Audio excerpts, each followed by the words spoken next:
The captain's hand slipped off the throttle before his body did. For 3 seconds, nobody in the cockpit understood what they were watching. Then his head dropped, and the first officer's voice cracked over the intercom, asking, begging, for any doctor, any nurse, any pilot on board Flight 482. Amanda Croft looked up from her tablet. Down the aisle, past 24 turned heads, a man in a jacket she had mocked 40 minutes earlier was already on his feet. Before this goes further, picture it. A stranger stands up when nobody else can. What would you do in his seat? Or in hers? 40 minutes earlier, Ryan Kessler stood in the boarding line at gate 31, with his daughter's hand in his, and a duffel bag that had seen better decades slung over one shoulder. Ava was 9, all elbows and questions, clutching a coloring book she'd already started on the drive to the airport. Ryan wore the same brown jacket he'd worn to a dozen winters, the collar soft from washing, a small tear at the cuff he kept meaning to fix. They shuffled forward with the rest of economy, while first class boarded ahead of them, unhurried, sipping water someone else had poured. Amanda Croft came down the jet bridge in the middle of that group, scrolling through an email on her phone, the kind of woman other passengers stepped aside for without being asked. She didn't mean to look at Ryan, but his duffel caught the strap of her carry-on as they both funneled toward the same narrow stretch of jet bridge, and she stopped, exhaled through her nose, the particular exhale of someone whose morning had already cost her patience she didn't plan to spend on strangers. Some of us checked a bag, she said, not quite under her breath, so the rest of us wouldn't have to climb over people's whole lives to get to our seats. Ryan didn't answer. He shifted the duffel higher onto his shoulder, said, "Sorry about that," in a voice that carried no apology in its tone, only the practiced calm of a man who had absorbed worse from people who mattered more. Ava looked up at him, cheeks coloring, and he set a hand lightly on the back of her head, steering her forward. Amanda moved past them into the wider cabin, toward the seats with the extra legroom, and the attendant who already knew her name. She didn't look back. Denise Ford watched the whole exchange from the galley, arms full of pillows, and said nothing. She'd been flying this route for 11 years, and had learned exactly when to intervene and when a look was worth more than a correction. She watched Ryan settle into seat 34C with his daughter at the window, watched him check Ava's seatbelt before his own, and something in the ease of his hands on the buckle made Denise pause half a second longer than the moment required. She couldn't have said why. "Dad, can you call the flight school on the way, so they know we made it?" Ava asked, once they were seated, pulling out her crayons. "I'll call once we land," Ryan said. "Got to confirm my hours for next week's lessons, or they'll bump me off the schedule again." "You always say that, and I'm always right," he smiled, tucked the coloring book flatter against her tray table, and didn't say anything else about it, the way he never said anything else about the parts of his life that didn't need saying. The cabin filled. Doors closed. Denise moved down the aisle a final time, counting heads out of habit, and passed row 34 without slowing, though her eyes caught briefly on the worn brown jacket folded over Ryan's knees. Then the engines pitched higher, the plane pulled back from the gate, and Denver's skyline tilted away beneath them as Flight 482 climbed into a clear morning. Somewhere over the Rockies, Ava tapped the shoulder of the woman in the aisle seat beside them, a stranger with kind eyes and a paperback she'd stopped reading. "My dad used to fly planes like this one," Ava said, proud, matter of fact, the way children announce things they've heard 100 times and never doubted. "Before my mom died, he doesn't anymore, but he still knows how." The woman smiled, said something polite, and went back to her book. She didn't think much of it, but 2 rows up, Denise had bent to hand a blanket to another passenger, and the words reached her sideways, the way overheard things do, landing somewhere she wasn't expecting them to land. She straightened slowly. Kessler. She turned the name over, and it caught on something in the back of her memory. A name from a crew roster years old, a name she hadn't thought about since it stopped appearing on the schedule. Captain R. Kessler. She'd flown 2 trips with him herself, early in her time with the airline, back when he still had the reputation among crews of being the kind of captain who talked to ground crew like they mattered, who remembered the names of gate agents, who once delayed a departure 11 minutes so a mother could get her sick toddler off the plane without an audience. He'd left the airline 3 years back. She remembered that much too, remembered the quiet way it had happened, no announcement, no goodbye tour, Just his name gone from the roster the following month. There'd been talk briefly about why. Something about his wife. Nobody pressed for details because nobody ever did, and eventually the talk moved on to someone else's story. Denise glanced down the aisle toward 34C. The man in the brown jacket was helping his daughter with a stuck crayon. Patient, unhurried, nothing in his posture suggesting anything but a father on a Tuesday flight. She almost walked over. She almost said something. But 11 years in this job had taught her the particular danger of assuming, of turning a coincidence into a conversation that embarrassed everyone involved. So instead, she moved on, finished her round with the blankets, and told herself it didn't matter, that plenty of men shared a common enough name. It wasn't until she reached the front galley and turned to survey the cabin one more time that she saw it. Ryan had rolled his sleeve while helping Ava with her tray table, and the watch on his wrist caught the cabin light, plain and steel and unmistakable to anyone who'd spent any real time around flight decks. Government issue, the kind men wore because it never stopped keeping time, never impressed anyone at a dinner party, and never came off. Denise looked away first. She busied herself with the beverage cart, hands moving through the motions while her mind stayed 2 rows behind her, circling the same unanswered question, refusing to let it go. She remembered more than she'd let herself admit at first. A red-eye out of Denver years back, weather closing in over the mountains, and a young first officer white-knuckling the descent while Captain Kessler talked her through it without once raising his voice. He'd bought the whole crew coffee afterward at a gate that didn't even have a working machine, walking 2 terminals over just to make it happen. It wasn't the kind of thing that made headlines. It was the kind of thing that made people want to fly with someone again. She hadn't thought about that morning in years, and now she couldn't stop. She wondered briefly what had happened to a man like that, why he'd traded a captain's seat for a duffel bag with a torn cuff and a coach ticket in row 34. Whatever it wasn't her business to ask. Not here, not like this. She tucked the thought away with the rest of the blankets and kept moving. By the time the seatbelt sign clicked off over the intercom, Amanda had already summoned an attendant twice, once for water at the correct temperature, once because the child 2 rows back kept laughing too loudly at something on her father's phone. Denise handled both requests with the same even voice, and on the second added, unprompted, "They're a lovely family, ma'am. Won't be much longer till she settles." Amanda didn't look up from her tablet. "I'm not asking for a character reference.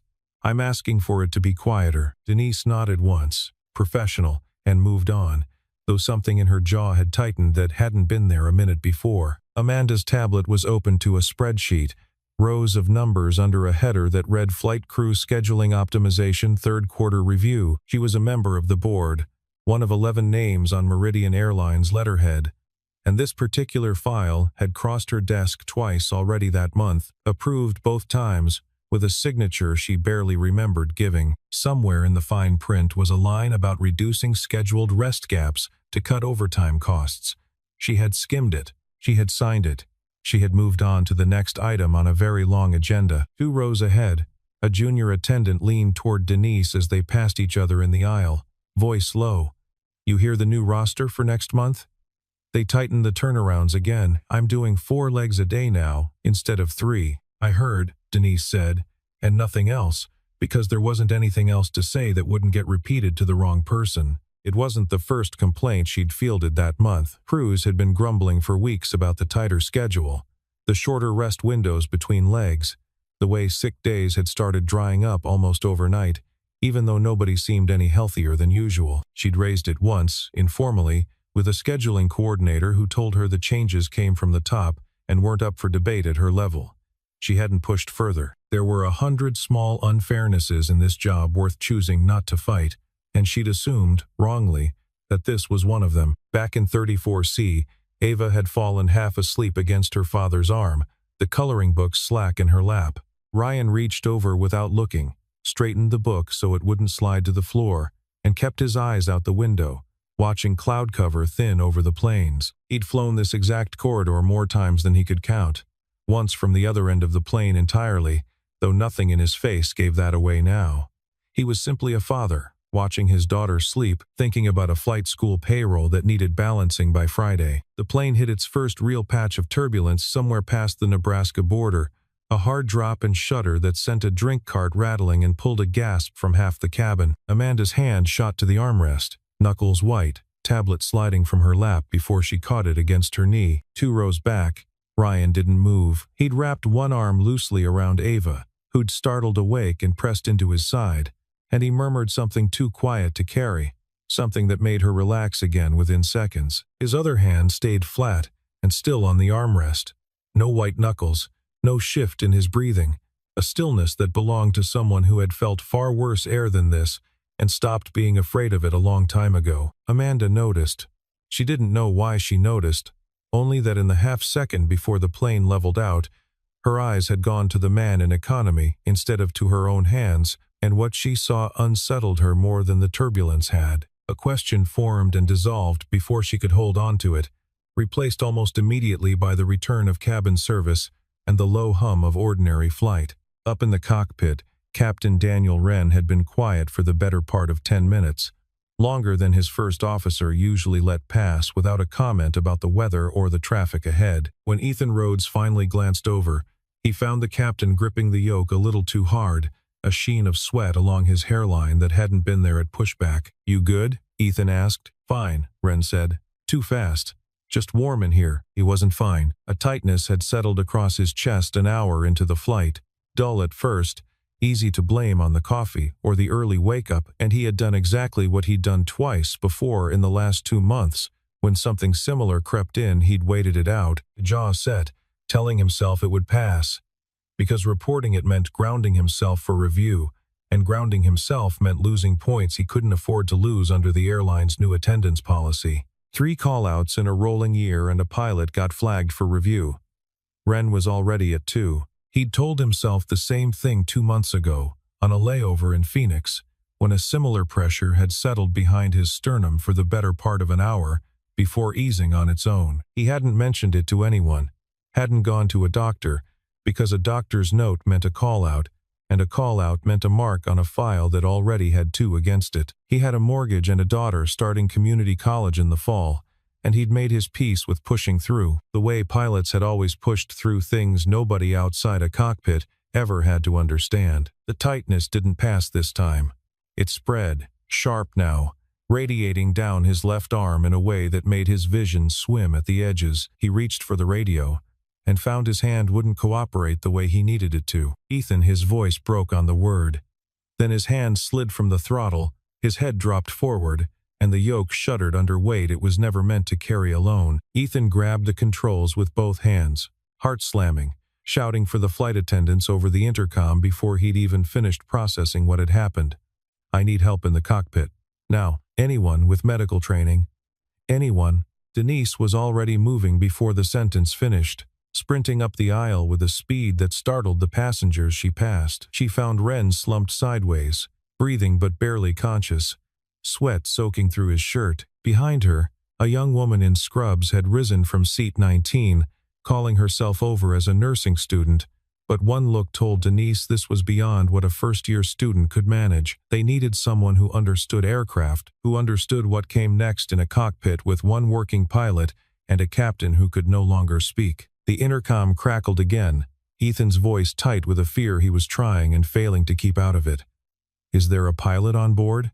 Any pilot, please make yourself known to a flight attendant immediately." The cabin went still, in the particular way cabins go still when the machinery keeping them alive announces, without meaning to, that it is no longer entirely in control.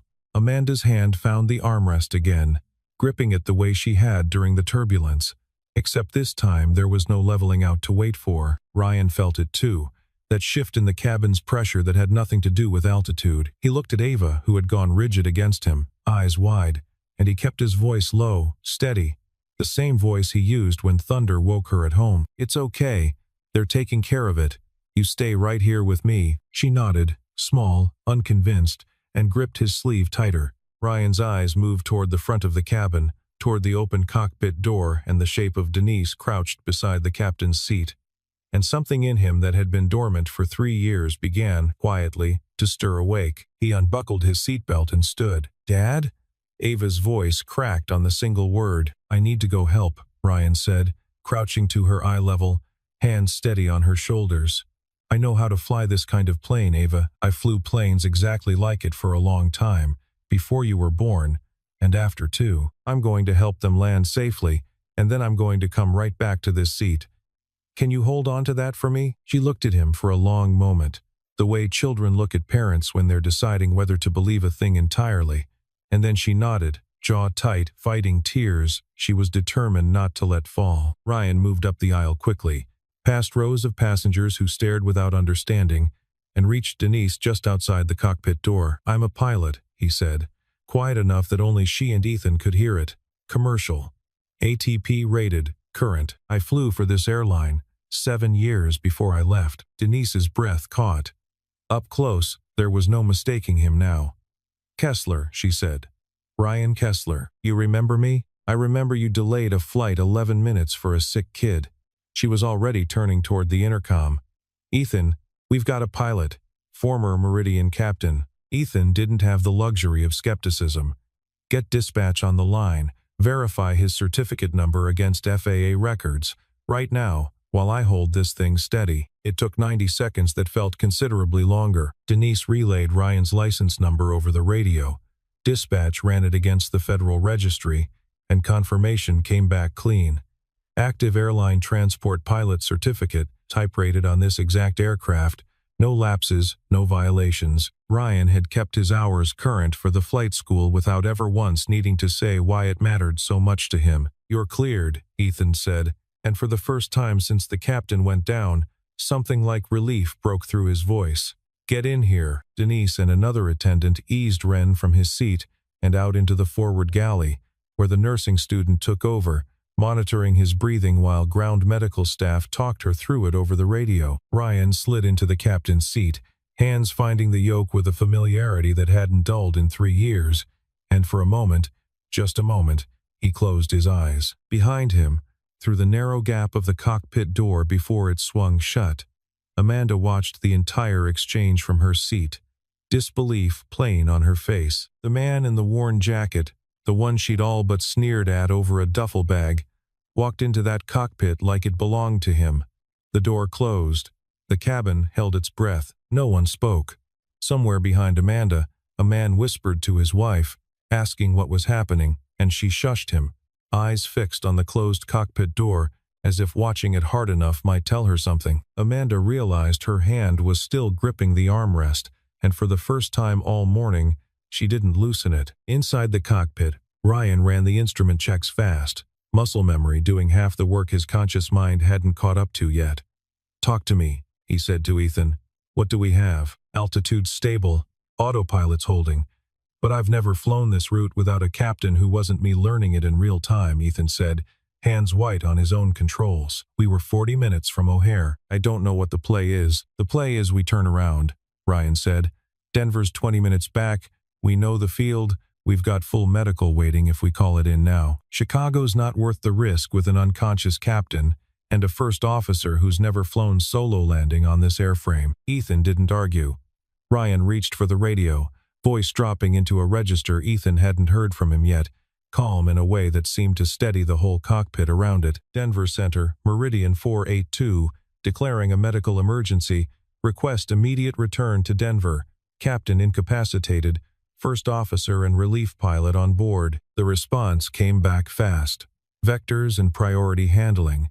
The machinery of an entire airport bending itself around one sentence. Ethan exhaled, some of the tension leaving his shoulders for the first time since the captain went down.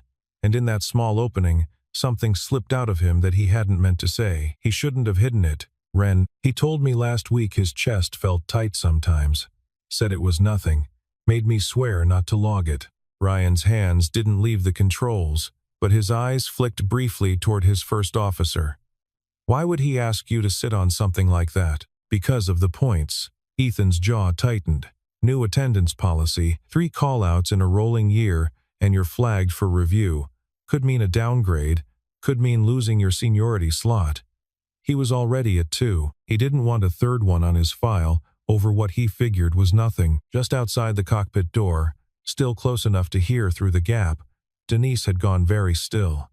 "That policy," she said, loud enough now that both men turned toward her voice. "I filed a complaint about that policy 4 months ago. I told operations that pilots were flying through symptoms because they were scared of the point system, and I was told it was outside my purview." "Who signed off on it?" Ryan asked, though something in his tone suggested he already suspected the shape of the answer, even without the name attached to it yet. "Gregory Hutton," Denise said, "Vice President of Flight Operations. He built the whole scheduling optimization plan around it, tighter turnarounds, fewer rest gaps, and a point system to discourage callouts because callouts were costing the airline in overtime and substitute pay." She paused, and when she continued, her voice had an edge Ryan hadn't heard from her before. "It went to the board for approval this quarter." Passed. In her seat, close enough to have heard fragments of the exchange crackling faintly through the intercom the flight attendants hadn't fully muted, Amanda sat frozen, her tablet still open on her lap to the spreadsheet she'd signed off on twice, without reading past the summary page. Flight crew scheduling optimization.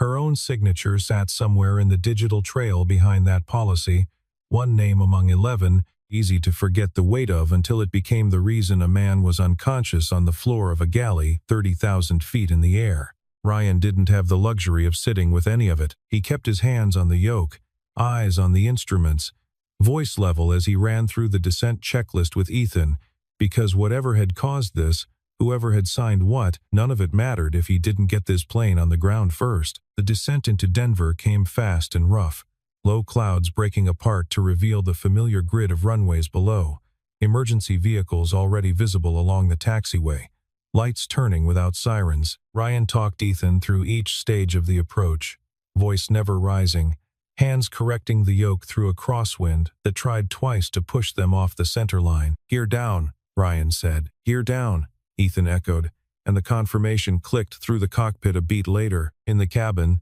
the seatbelt sign had come back on 20 minutes earlier, and the flight attendants moved through a final safety check with practiced calm that didn't quite cover the strain in their faces. Ava sat rigid in 34C, both hands wrapped around the armrest, the stranger beside her the same woman she'd told about her father reaching over without a word to hold her free hand. Avoletter. Amanda sat 2 rows up in first class, and for the first time in longer than she could remember, she wasn't looking at her phone, or her tablet, or anything that belonged to the version of her life she'd boarded this flight with. She was looking straight ahead, at the seat back in front of her, at nothing, silently working through the arithmetic of a decision she'd made without ever picturing a face attached to it. The plane hit turbulence on final approach, a hard shudder that pulled a collective gasp through the cabin, and for one long second, the aircraft dropped enough that oxygen masks nearly released on their own. Ryan's hands moved fast, correcting, steadying, his voice low and even over the intercom that Denise had patched through to the cabin without being asked. "Folks, we're on final approach into Denver. Should be on the ground in under 2 minutes. Stay seated, stay calm, we've got this." It was the first time most of the cabin had heard his voice, and something in its steadiness moved through the rows like a current, shoulders loosening, breath slowing, even Ava's grip on the stranger's hand easing by a fraction. The wheels touched down hard, bounced once, settled, and the reverse thrusters roared to life, pulling the aircraft down to taxi speed in a stretch of runway lined with flashing lights and waiting ambulances. A ragged cheer broke out somewhere in economy, quickly hushed, replaced by the sound of passengers exhaling all at once, some crying, some laughing, most simply sitting very still, absorbing the fact that they had made it. The moment the aircraft stopped, paramedics moved up the jet bridge stairs before the door had fully opened, working past startled passengers to reach the galley where Captain Wren lay, conscious now but pale, oxygen mask over his face, the nursing student still crouched beside him relaying vitals. They had him on a stretcher and moving within minutes. Ryan stepped out of the cockpit a moment later, and the applause that had been building since the wheels touched down broke over him in full, passengers rising in their seats, some reaching to shake his hand as he passed. He didn't linger for any of it. His eyes found row 34, found Ava standing on her seat with tears streaking her face, and he crossed the distance in 3 long strides and pulled her into his arms, holding on the way a man holds on when he's just remembered exactly what he almost lost. "Told you I'd come back," he said into her hair. "You always say that too," Ava managed, Half laugh, half sob, and for a moment nothing else in the cabin existed at all. By the time they'd deplaned onto the tarmac, a small crowd of Meridian personnel had gathered near the terminal doors, radios crackling, someone already filming on a phone that a ground supervisor quickly asked them to put away. Gregory Hutton arrived within the hour. Summoned the moment word reached corporate that a captain had gone down mid-flight, and he moved through the gathered crew with the practiced smoothness of a man who had spent a career turning bad headlines into manageable footnotes. A medical event, he said to the small cluster of reporters who'd already caught wind of it. Entirely unforeseeable. Our first officer and an off-duty pilot, who happened to be aboard, handled it with exceptional professionalism, and we're grateful the outcome was a safe one. Denise stood near the edge of the group, arms crossed, and when a reporter's microphone drifted close enough, she didn't wait to be asked. It wasn't unforeseeable, she said, loud enough to cut through Hutton's practiced calm. I filed a complaint 4 months ago about pilots flying through symptoms because they were afraid of losing points under the new attendance policy. That complaint is on record. Captain Wren told his first officer he'd had chest tightness for weeks and didn't report it because he was already at 2 callouts this year. Hutton's smile didn't move, but something behind his eyes did. That's an internal matter, and not one for— It's not internal anymore, Denise said. It just happened on live television. Amanda had been standing a few feet back, arms wrapped around herself against the wind coming off the tarmac, and she stepped forward now, voice quiet but carrying. Gregory. Hutton turned, and whatever composure he'd been holding slipped a fraction at the sight of her. Amanda, I didn't realize you were on this flight. I signed the scheduling optimization plan, she said. Twice. You told the board it would improve on-time performance and reduce overtime costs. You didn't mention it would mean pilots hiding heart symptoms because they were afraid of a point system you built. The policy wasn't designed to— I don't care what it was designed to do. Her voice didn't rise, but it didn't need to. I care what it did. I watched a man collapse at the controls of a plane I was on, Gregory, and I need you to understand that I am not going to let this stay an internal matter. Hutton opened his mouth, found nothing useful to put in it, and closed it again. A short distance away, Ryan stood with Ava's hand in his, watching the exchange without stepping into it, no reason to insert himself into a fight that had never been his to have. He caught Amanda's eye once, across the tarmac, and neither of them said anything. There was nothing simple enough to say, but something passed between them anyway, unspoken, the particular understanding of 2 people who had just come through the same fire from opposite ends of it. Denise walked over a moment later, resting a hand briefly on Ryan's shoulder. Thank you, she said. Really, you'd have found someone else, maybe. She glanced back at Amanda, still standing rigid in front of Hutton. Doesn't mean it wasn't you. Ava tugged at her father's sleeve, watching the ambulance doors close around Captain Wren with the wide, careful eyes of a child cataloging something she wasn't sure yet how to feel about. Is he going to be okay? They think so, Ryan said. They caught it fast because we turned around fast. That matters. Because you used to fly planes like this one, because a lot of people did their jobs right, today. Me included, but not just me. He crouched down, met her eyes. Ready to go home? She nodded, and slipped her hand back into his, and they walked together toward the terminal doors, past reporters who didn't yet know his name and wouldn't hear it from him, past Hutton still fumbling for language that might survive the evening news, past Denise already on her phone, requesting a formal meeting with the safety board first thing in the morning. 11 days later, Meridian Airlines Board of Directors convened an emergency session in a downtown Denver conference room at a meeting called at Amanda's insistence, and scheduled with a speed the company rarely managed for anything short of a lawsuit. She stood at the head of the table, no notes in front of her, and laid out the sequence of events without softening a single part of it. The scheduling optimization plan, the attendance point policy buried inside it, the complaint Denise Ford had filed and been told fell outside her purview, and the captain who had hidden a cardiac symptom for weeks rather than risk a third mark against his record. I voted for this policy, Amanda said, meeting the eyes of every board member in turn. Twice, I read a summary page and I signed it. And 3 weeks later, a man nearly died because pilots on this airline are more afraid of a point system than they are of their own chest pain. That's not a scheduling problem. That's a policy that punishes honesty, and I want it gone. Gregory Hutton, seated near the far end of the table, tried twice to characterize the incident as an isolated failure of individual judgment rather than a systemic one. Both times, Amanda cut across him with the same unhurried precision, laying documentation on the table that Denise had provided, records of the ignored complaint, internal emails showing the policy had been flagged as a risk by 2 separate safety officers before its approval. The vote came 7-2. The attendance point policy was rescinded effective immediately, replaced with a mandate that no pilot or crew member could be penalized for reporting a health concern, however minor. Hutton was suspended pending a full review, his file forwarded to the Federal Aviation Administration's Safety Oversight Division for an independent investigation into how the policy had cleared internal review in the first place. Ryan attended the meeting as a technical witness, seated near the back of the room in a borrowed blazer that fit him better than the boardroom's chairs seemed to expect. When his turn came, he answered every question plainly, without embellishment, describing the cockpit, the descent, the decision to return to Denver, none of it dressed up as more dramatic than it had been. He didn't mention what it had cost him to walk back into that seat after 3 years away. Nobody asked, and he didn't offer. Afterward, in the hallway outside the conference room, Amanda found him gathering his coat. "Thank you for coming," she said. "You didn't have to." Seemed important that someone in that room had actually flown the plane. She almost smiled. "I owe you an apology. For the jet bridge, you don't owe me anything." He shrugged the coat on.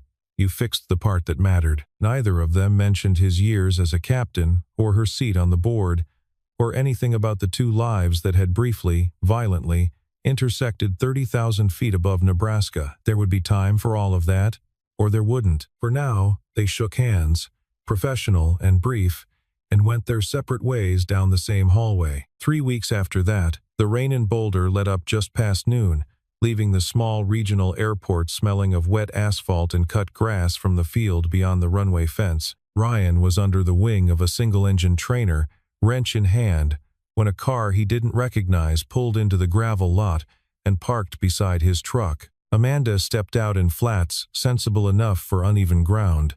No announcement, no assistant trailing behind her, just her, and a plain paper bag she was holding, like she wasn't entirely sure why she'd brought it.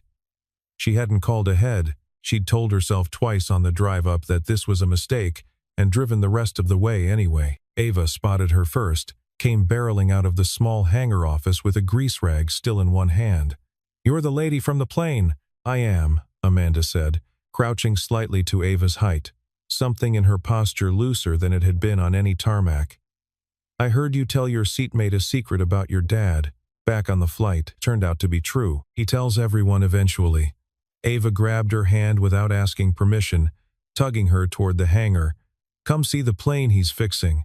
It's older than him." "It is not," Ryan called after them, wiping his hands on a rag as he straightened from under the wing, and for the first time since Denver, something in his chest loosened at the sight of her walking across his runway, unannounced, holding his daughter's hand like it was the easiest thing in the world. They ended up at the fence line a while later, Ava off chasing a stray dog that wandered the airfield most afternoons. The 2 of them left standing side by side, watching a single small plane taxi out toward the runway threshold. Neither of them brought up the board, or the tablet, or the jacket she'd once made a comment about in a jet bridge that felt like it belonged to another lifetime now. There didn't seem to be a need. Some things had already been said, 30,000 feet up, in the only language that had mattered at the time. "I don't know what I'm doing here," Amanda admitted. Eyes on the runway. "You drove 3 hours to find out," Ryan said. "Seems like a start." She laughed, quiet, surprised by it, and her hand came to rest on the top rail of the fence beside his. Neither of them moved it. "I read the FAA report this morning," she said after a while.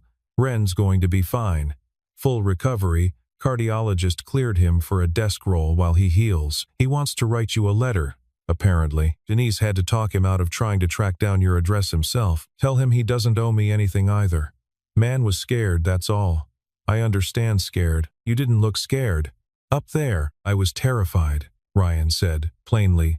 No drama in it, the whole time. Just didn't have room for it until we were on the ground. Amanda looked at him for a long moment, something in her expression settling into place the way weather settles after a front finally moves through. Ava's laughter carried across the field, chasing the dog in wide, useless circles, and neither of them moved to call her back. The little plane lifted off the runway, banked west toward the mountains, and climbed into a sky finally clear of rain. He had saved her flight from 30,000 feet up. Down here, on solid ground, all she had to do was let her hand be found.